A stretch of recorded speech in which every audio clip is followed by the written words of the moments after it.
Alrighty, welcome back to another Final Fantathon and our quest to casually let's play every mainline Final Fantasy game, plus some bonuses. Thank you so much for being here. Thanks for coming back. Thanks for being here on Twitch and on YouTube. I appreciate all of you guys. And man, I've just been looking forward to this all week long. I'm loving this playthrough so much. And I've been reading everyone's comments on YouTube, and it's been really fun to hear everyone's opinions. Speaking of which, there was a couple things I wanted to talk about before we started. First of all, I've been getting a lot of comments about, like, hey, have you played this? Have you played that? Have you seen this game? Have you seen that game? Just so we're clear, I've said it multiple times, but just so you know, after we're done with Final Fantathon, we're going to be going back to our original scheduled programming, which was a different Let's Play, like some old RPG Let's Play. It might be Final Fantasy, it might not be. It'll be the same schedule as Fantathon, where we'll stream it every Friday, and then every Monday, Tuesday, Wednesday, Thursday, the episodes will come out. And a lot of the games that people are asking about are the games that are on that list. For example, we have Lufia 2. We're going to talk about that. Vandal Hearts. Xenogears. Breath of Fire 3. Threads of Fate. Lost Odyssey. And Blue Dragon. Just to name a few. I have even more. Suikoden's on there, Grandia's on there, on my list. So I have a huge list of RPGs that we're going to play after Fantathon. And if you're interested in seeing any of these early, I think all the games that I just mentioned, if not most of them, have a 1 hour like preview type deal where we played it just for an hour just to check it out to make sure I did want to do a Let's Play of it. And all that's on our Patreon. All these Let's Plays, of course, will be free on YouTube, so don't worry about that. But if you are interested in seeing like a sneak peek kind of deal, or just my first impressions of these games, almost all of them have an hour on Patreon. You can go to the description down below to check that out. And I have it set to the lowest amount possible, which is $1, and you get everything. You get all the videos. So it's really just a pay what you want kind of thing. So if you want to support, if you've been looking for ways to support, and you also want to see like a preview of some of the Let's Plays we'll be doing in the future, then you can check out the Patreon. If not, don't worry. You know, that's totally up to you. We'll still be doing all these Let's Plays at some point on YouTube. It'll all be the same deal. So don't worry about that. Also, a lot of the comments I read about the intro were really interesting. So,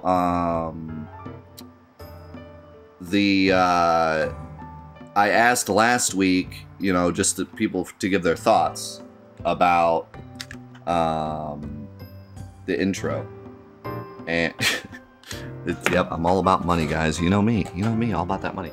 I asked people to talk about the intro and what they thought, and pretty much like the biggest thing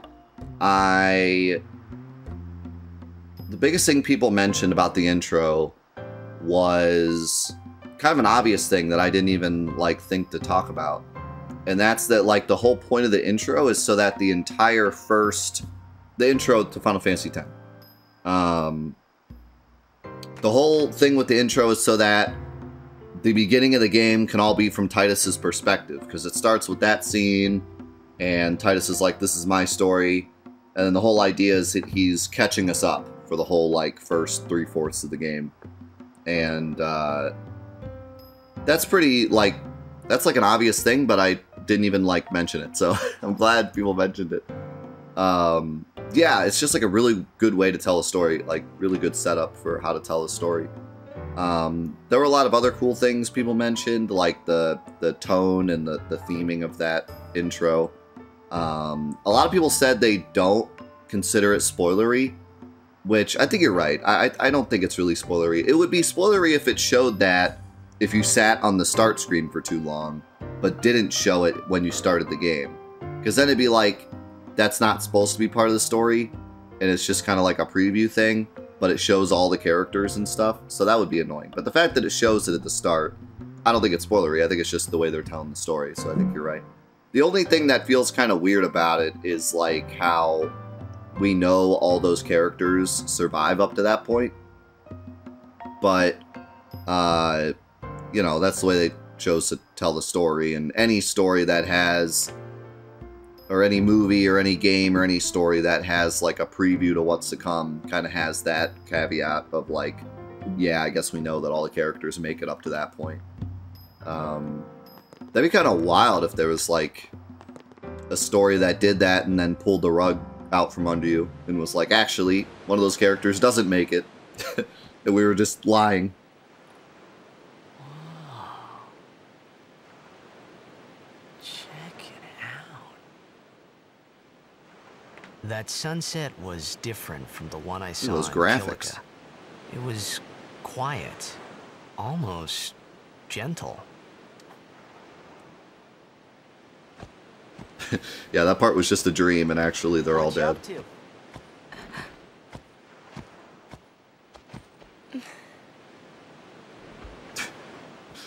Awkward smile. Pretty. Sure is. I wish I could live in a place like this. Peaceful. Living with a smile on my face every day. You can, once you beat Sin, right? But then, a new sin will be born anyway. Well, then you can just beat it again. I wish I could. Hey, you can. Trust me. You are the best summoner out there. Yuna, why does Sin always come back? Sin is our punishment for our vanity. You kind of sounded like a child there. And it will not go away until we've atoned. How do we do that? What did we do that was so bad in the first place? Ah, was it using lots of Machina or something? Oh, wait, was that such a bad thing, really? It's funny. Ever since I was young, I never questioned it. But now that you ask me if it is that bad or not, I don't know. There are so many things I don't know. Well, then we're the same. Oh, such thinking is very unbecoming of a summoner. Sound like Micah?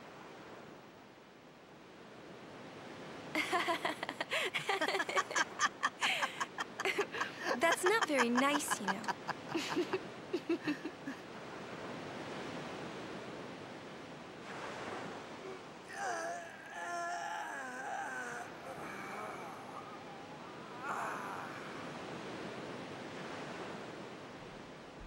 You know,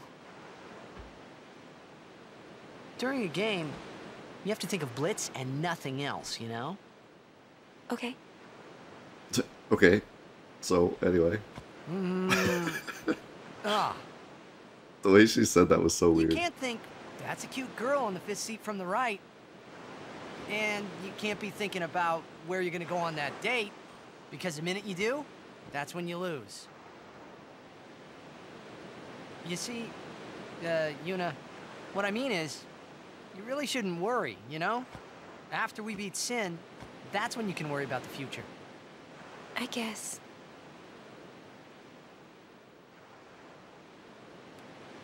But Yuna, how are you supposed to beat something big like that? The final summoning. It's the only way to defeat Sin. The only way. With it, we can call the final Aeon. That's the goal of the pilgrimage. The faith of the final summoning lies waiting in the far north to greet summoners that complete their pilgrimage. At the world's edge in Xanarkand. In Xanarkand? She means the ruins of a city destroyed 1,000 years ago.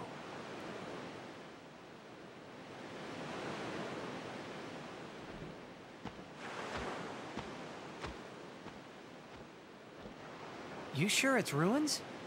That's what I've heard. You'll see it for yourself soon enough. Yuna, come back inside.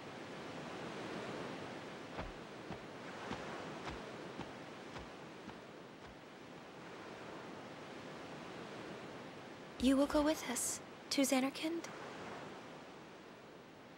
Yeah, I'll go. I'll go to Xanarkand to see it with my own eyes.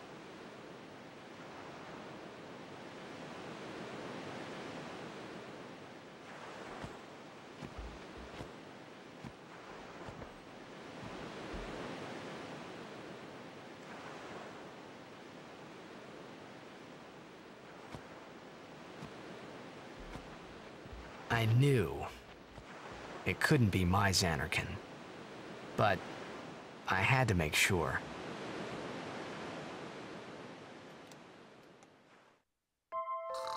One thing I love about this game so much is a lot of these cutscenes have so much going on.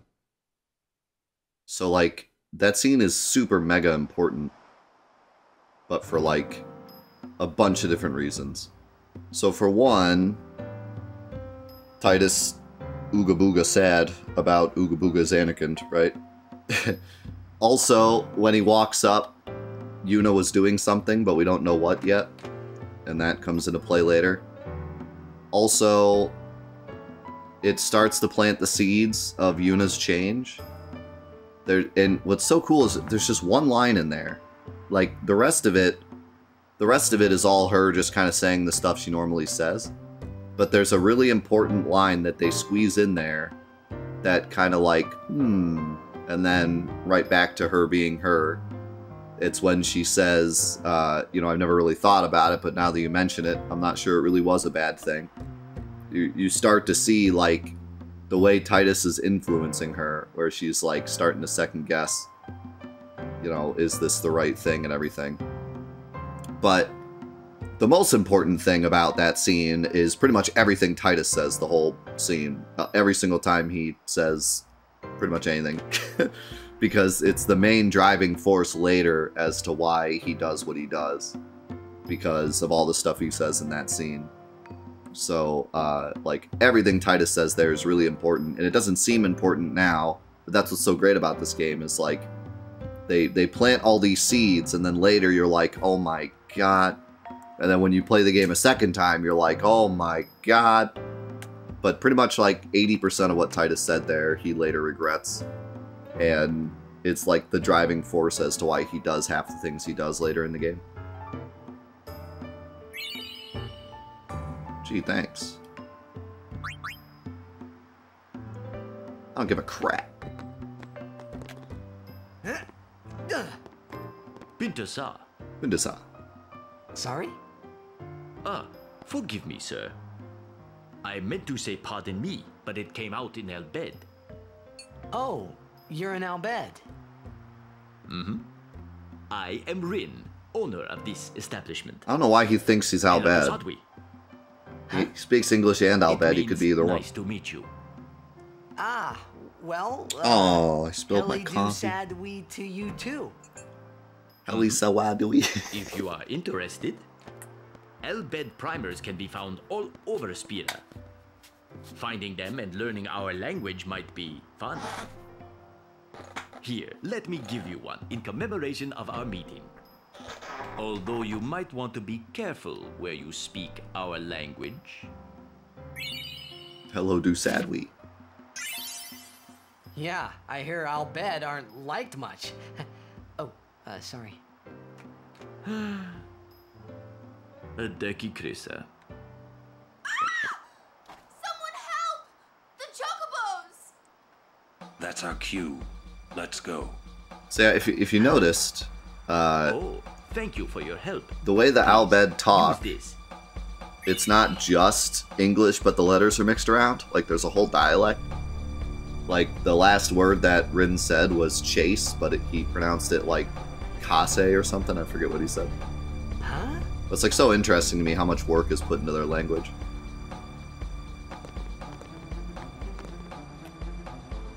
Yeah, Titus That, like, Micah line was, like, borderline racist.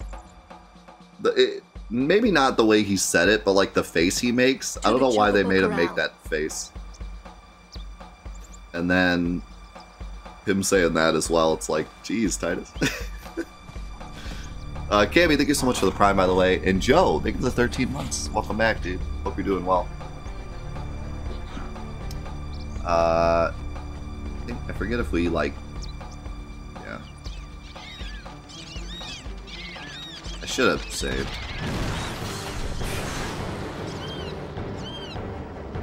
Chocobo Eater do be a jerk boss. They were a bit more racist 1,000 years ago. So speaking of bosses, another thing I wanted to mention from YouTube, a lot of people are talking about the Dark Aeons and kind of going back and forth about whether or not they're oops, thinking I'm playing Final Fantasy 7. Whether or not they're a good mechanic or not, and some people were saying to make sure to check them out. So first of all, for those of you that don't know, about a year and a half, maybe even 2 years ago now, because it was at the old house, I played through the entire remaster. I did the platinum for Trophy Quest. We did the whole remastered version. So I did fight all the Dark Aeons and Penance for the first time when I did that playthrough.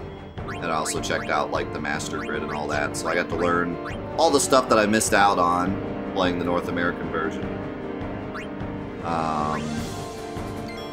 And I thought it was awesome. I really, really liked the Dark Aeons. I would even say like one of my favorite post games of all time. They really challenge you like to an extreme measure. And one thing that I was annoyed by when I was a kid, because I played the North American version, is I spent all this time getting the celestial weapons, like doing the stupid chocobo race and all the garbage you have to go through to get them. And really, other than the monster arena, they don't, I mean, you can literally 3-shot the final boss with a celestial weapon. So, like, I needed a bigger challenge for all the work put into doing that. Attack now! So, push it back. I was really happy when we played through that. Having said that, I can understand some of the frustration people have. Probably the worst thing about the Dark Aeons is how they block certain parts of the map, especially Dark Baleful. I don't know what the heck they were thinking with that, I'll be honest. Really strange mechanic. I think what they should have done, because I like how the Dark Aeons are in past areas. So you go back to a past area, and suddenly it's like, oh my god, this crazy enemy. It kind of reminds me of like Emerald Weapon, where he's just kind of chilling in the water and you accidentally run into him and then he gets smashed. So, like, I like that they're kind of mysterious in that way. Like, at any point you could just get jumped by one. But at the same time, it's super unfair that they blocked certain parts of the game when they're obviously supposed to be post-game. And especially Dark Baleful not letting you go back to Besaid is like really obnoxious, and I don't know why they did that. So I think what they should have done was they should have had the Dark Aeons be in previous areas, but they should have had like a little puzzle you have to solve or something. Just something like really small, like, I don't know, you have to talk to an NPC and then go like solve a little puzzle or something, and then they appear. That way you had the choice to like not completely block yourself out of an area of the game, you know? And it would have been cool to like solve a little puzzle and then get a super boss out of it. So I think that's what they should have done, instead of just having Dark Baleful just chilling there. Like, that's really stupid. So, but yeah, I totally get that frustration. Other than that, though, I'm definitely a huge fan of the Dark Aeons. I thought they were a really cool post-game. You really have to know your stuff. And the other thing that people are saying is they're a bit too grindy. Like, you have to grind a lot to get to the point where you can beat them. But when I played the remastered version, I knew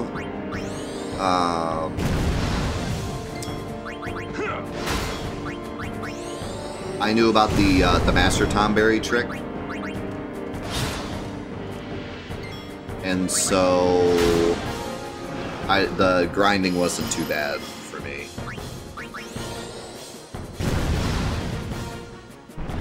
So I never really minded that, but I could imagine if you didn't know that trick, it would probably be really obnoxious.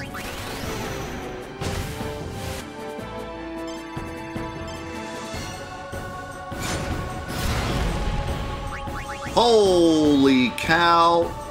Oh my god.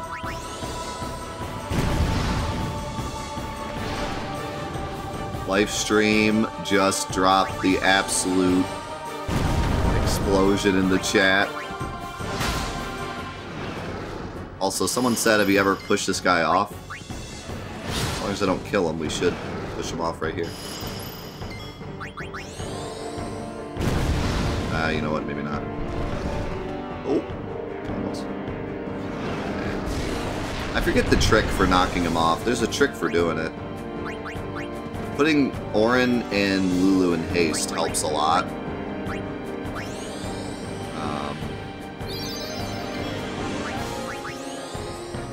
But yeah, I'm probably gonna end up killing him before I... Yeah, he's already almost dead. You get a bonus item if you knock him off. I forget what it is. It's something really nice.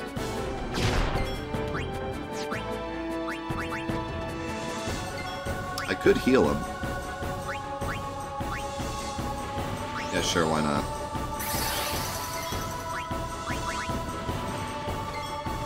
The only problem is...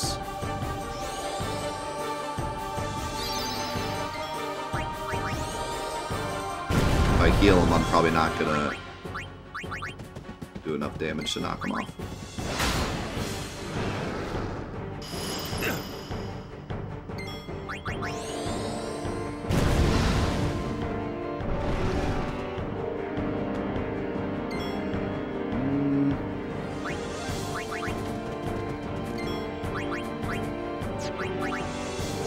Maybe, but I'd have to X potion him probably. But X potion, I'll get another turn. Let's go for it. What?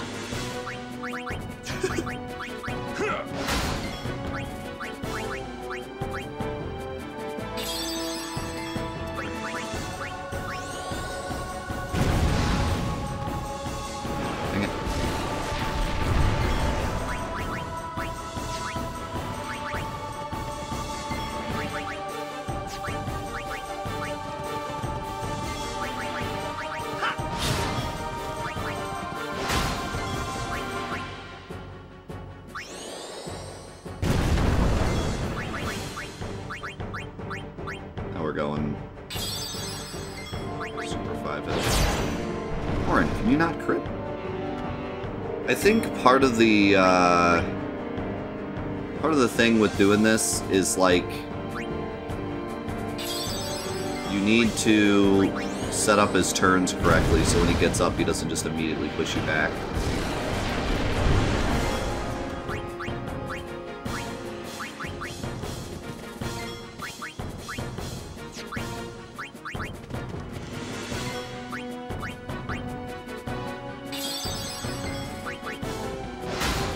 The problem is, like, as soon as he gets up, he has a turn.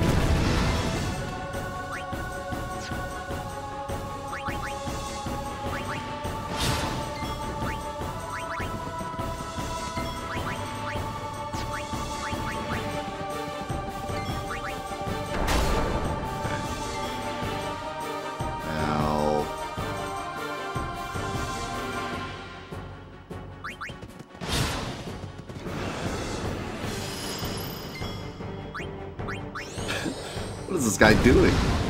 He's releasing all his potions. Okay, this is looking good. How much health does he have, though? Ooh, that's not good. Can Orin use an item? Yes, he can.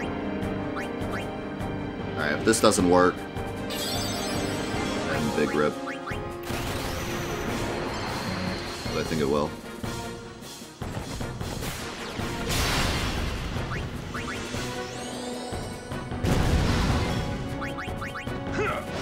No!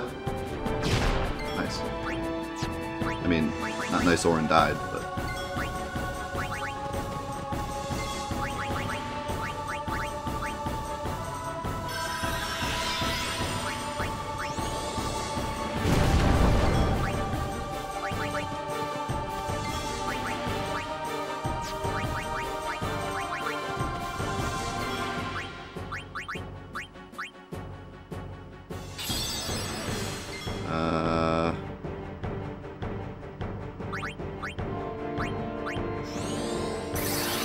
Don't get up.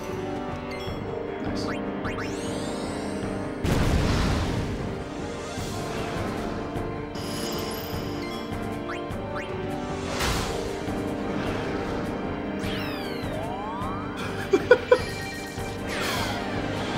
you go. That's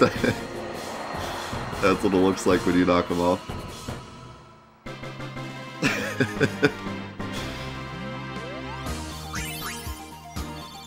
And you get, I think you get the 2 level 1 key spheres is what you get when you knock them off. I think you always get the katana.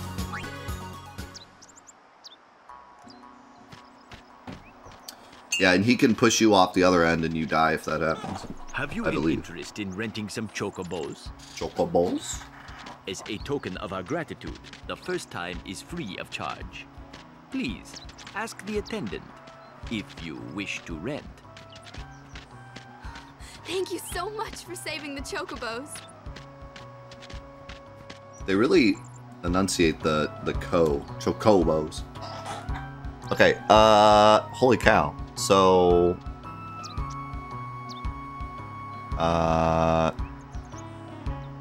Zach, thank you for the 100 bits. Bryce, thank you for the 64 bits. And Livestream, thank you for that thing. With the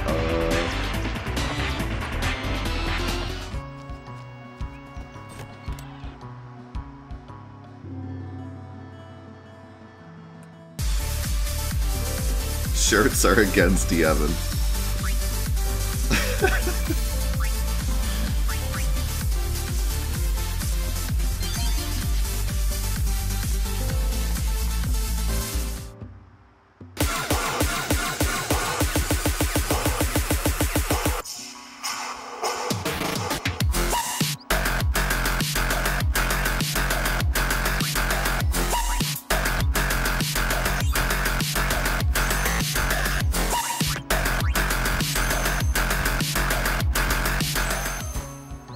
Holy moly. Stop. I just can't stay on the chair.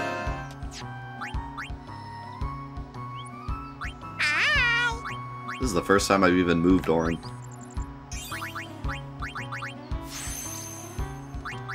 Down goes Fraser.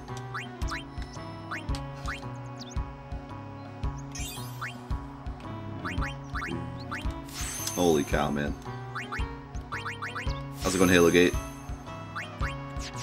It's good to see ya.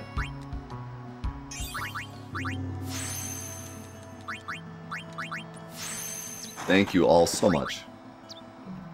It's getting harder and harder to even show my appreciation because there's just so much. But, yeah, man. It's simple. I wouldn't be here without you. That's really all there is to it.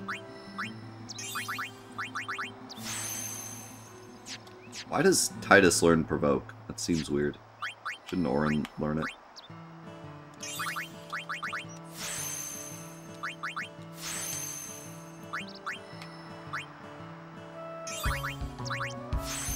go one more.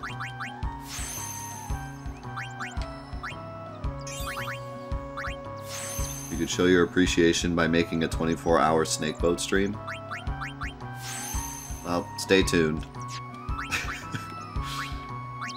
Not exactly a 24-hour snakeboat stream, but it do almost be April. Okay, what did I decide I was going to do with Kamari?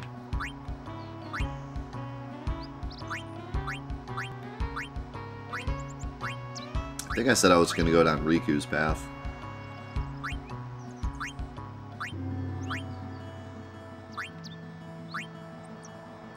I almost kind of want to send him down, I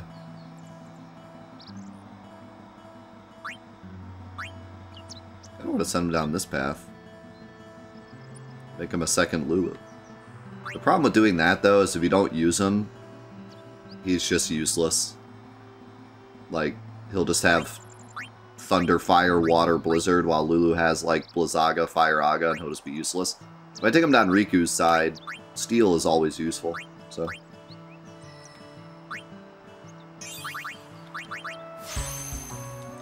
Get a bad attitude about supporting streamers until I started watching you. I mean, maybe unpopular opinion, but I don't think there is a bad attitude for supporting streamers. Like, if you don't support streamers, that's fine. You're not a bad person. Everyone is in their own situations.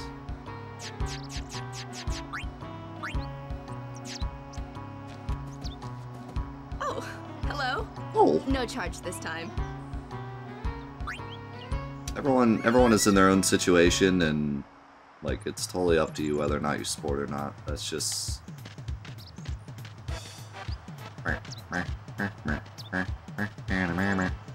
What do you think about the Chocobo theme in this game?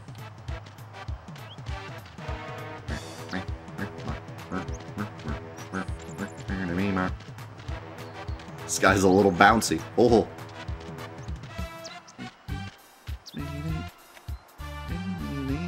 Yeah, I think it's pretty good. It's no Final Fantasy II, but it's pretty good. I mean, I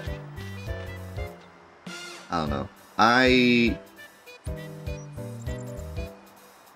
try to be really understanding of everyone's situations. Like, there's some people that watch YouTube and Twitch and don't support in any way, shape, or form, and that's fine, because that's what those are. They're free platforms.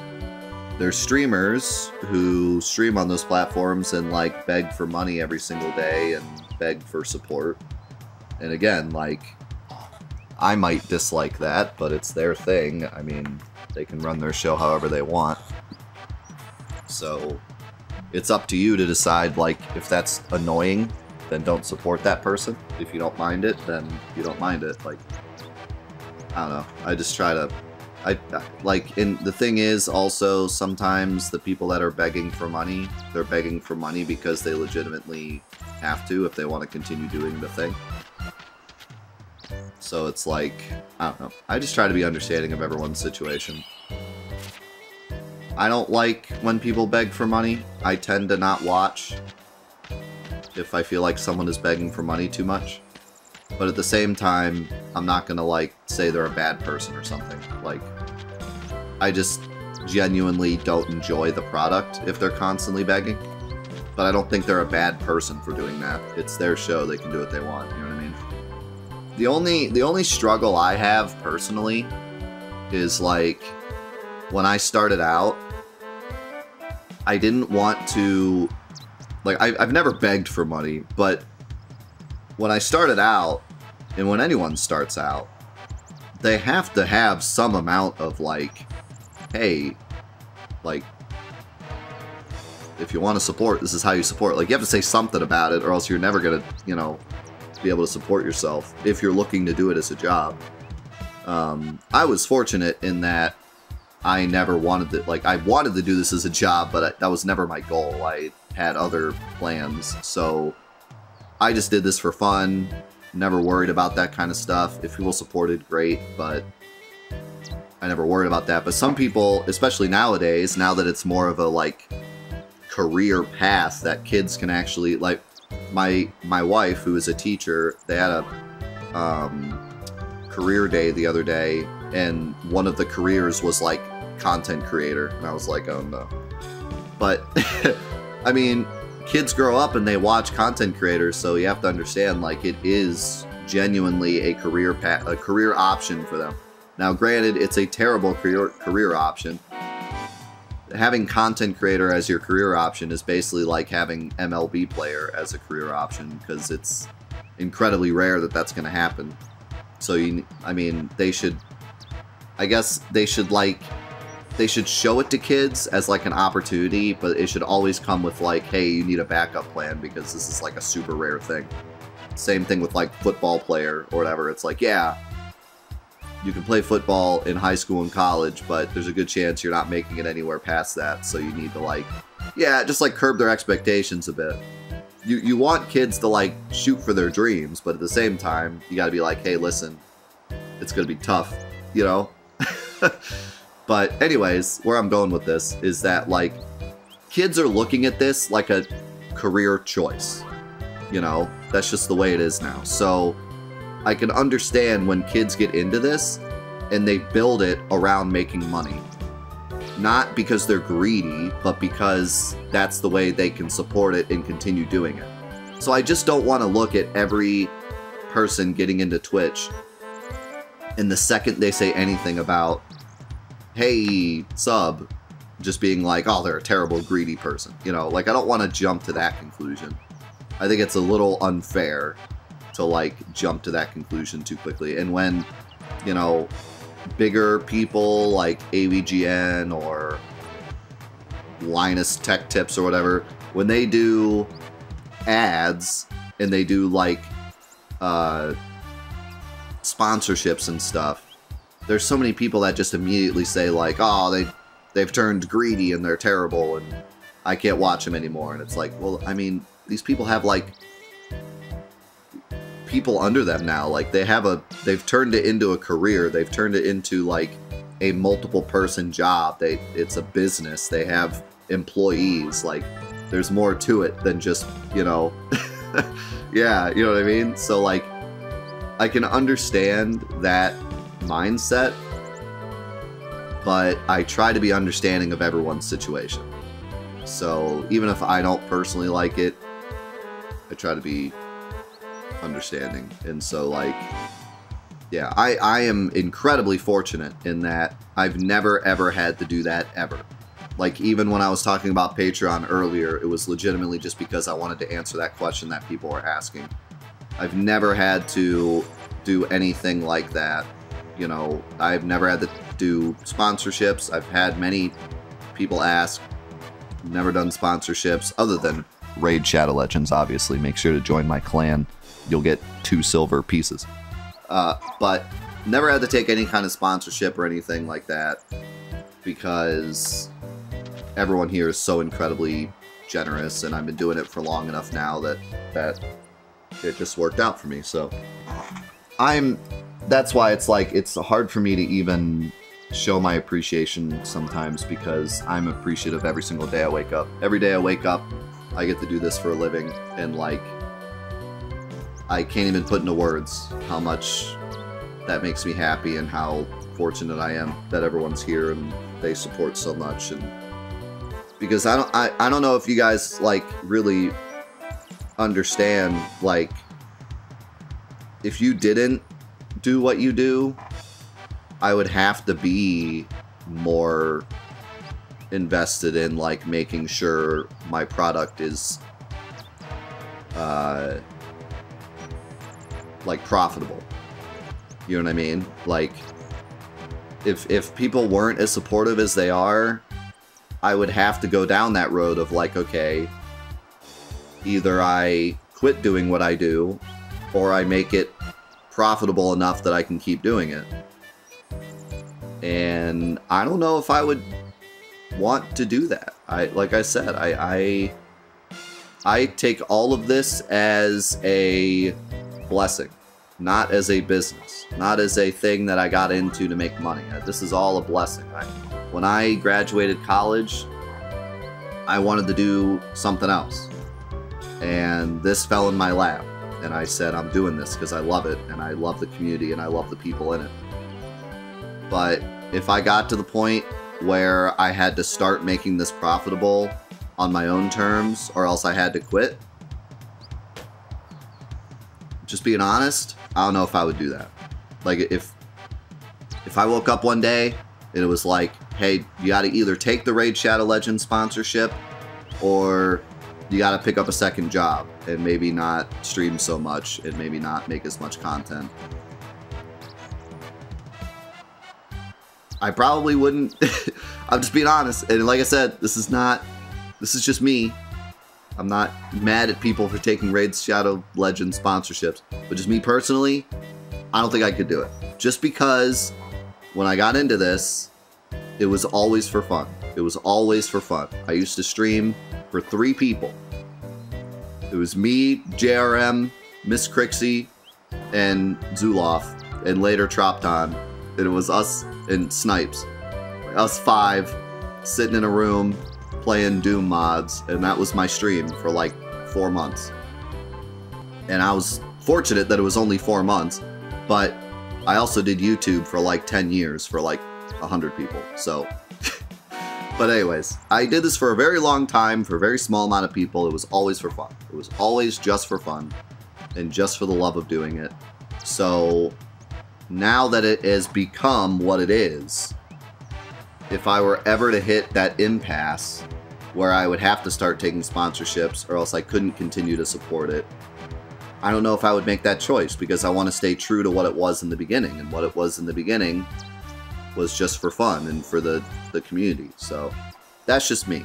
You know, other people, they started off as a business, or they start off as fun and turn it into a business. And once it becomes a business, you got to support people. You have to support yourself. You have to take sponsorships. That's totally understandable. But for me, it was always for fun and always for the community. And then it became bigger. So if I were to ever hit that point, I would want to stay true to what it was. Does that make sense? I don't want to change it. I want it to just be what it was before, but bigger. Thank you so much for your words yesterday. Speaking of Zuloff, A safe journey to you. when did he get here? Gross. Yeah, I was bad-mouthing you. You used to watch me when it was just me and 3 other people. Like, what were you doing, dude? Don't you know there's other streamers with, like other streamers play Fortnite? What are you watching me for?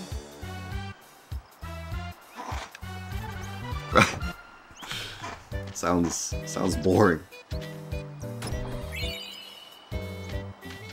How's it going, Tandon? We're Crusaders too.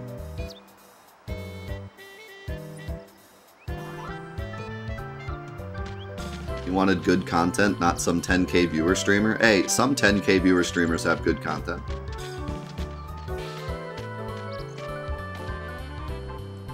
It's not a... If someone has a lot of viewers, it doesn't automatically mean bad content. In fact, a lot of times it means good content. That's why so many people watch it. Now, are there some content creators with a lot of viewers that are not good? Yes. Listen, do you like hot tubs or not? That's the question I'm trying to ask here. Everyone likes hot tubs. No. I just imagine, like, Venom walking into, like, a hotel, and he, like, opens his door, and there's a hot tub in there, and he's like, no! I hate hot tubs! They're the worst!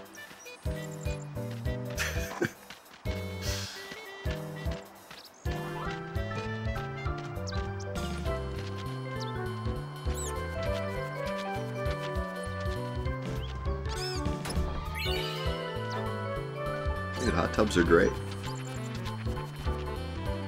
Cold showers only. Aww. Coming down to the old road was a mistake. Walker looks so You sad. can't run a business with no customers. Say, can I interest you in something? Wow, garbage. Sure are a lot of crusaders about. I wonder what they're up to. So I don't remember the amount of Welcome money to you need to give Arrakis. Awaka for him to have like the good Spare stuff some later. I want to say it's like 10k.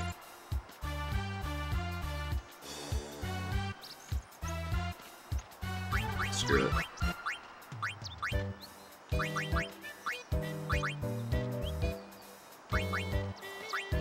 Give him all my money.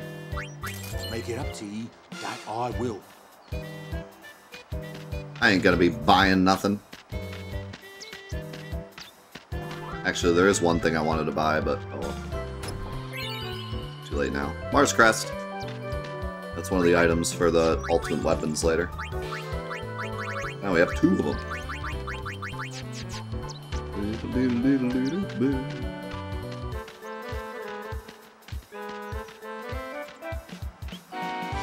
Yeah, like... I understand what you're saying about, like, if a streamer has a lot of viewers, you dislike the stream. But, like, I had one person tell me, like, as soon as you get over... I don't even remember what the number they... I think they said, like, 500. They're like, once you get over 500 viewers, I'm gonna stop watching. And, like, listen, if you... if you feel that way, that's fine. But don't tell people that. Like, what are you doing? Why would you tell someone that? That's so mean. Like, hey man, as soon as you're successful, I hate you. Just so you know. Like, what a How many times mean do I thing to have say. tell you I'm a summoner? Sorry, ma'am. No exceptions. You dare impede a summoner's pilgrimage? Sorry, ma'am. No exceptions. Ah, Useless. you suck. And like, also, I think that's really unfair also, because like, I've watched plenty of streamers at over 1,000 viewers that interact with their community. It's just whether or not they're good at it or not. There are a lot of 10k viewer streamers that interact with their community. Here. Come on, everyone off. Shut up, Flasco. And there's others that don't look at their chat for an entire 8-hour stream. So like, it's much more based on the actual streamer person, not just the number you see at the bottom of the screen. Also, there's plenty of streamers with a lot of viewers, but like half the viewers don't chat. So it's actually pretty easy for them to keep up with their chat. So it's definitely a case-by-case basis. You know what I mean? It's totally rude and not fair just to be like, once you hit this certain number, I'm out. You know, like that is not at all fair, because it's different for every person. Like, you know what I mean? They could be running the chat in slow mode. They could have events with their community. Like, there's still so many things you can do if you have a big audience to, you know, keep in touch with the real ones, you know? That was part of the reason why I wanted to do CRC so much, is because CRC is a great way to keep, like, close contact with the most important people in my community. Like, the people that are willing to go the extra mile and be part of an event. And I can stay close with them and, like, you know what I mean? So, doing that kind of thing totally trumps, like, oh, you know, there's a lot of people in the chat. And I know a lot of other streamers that do things like that. I do know some streamers that have 10k viewers that don't look at their chat the entire stream. That is a thing that exists. But like I said, it's a case-by-case basis.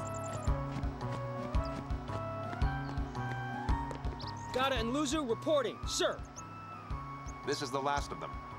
Good to have you with us. Go on through. Should I turn up the game volume a little bit? Show me how to play Blitz It looks a bit sometime. quiet. Wait around. We'll have Sin beaten. Sorry about the Windows noise.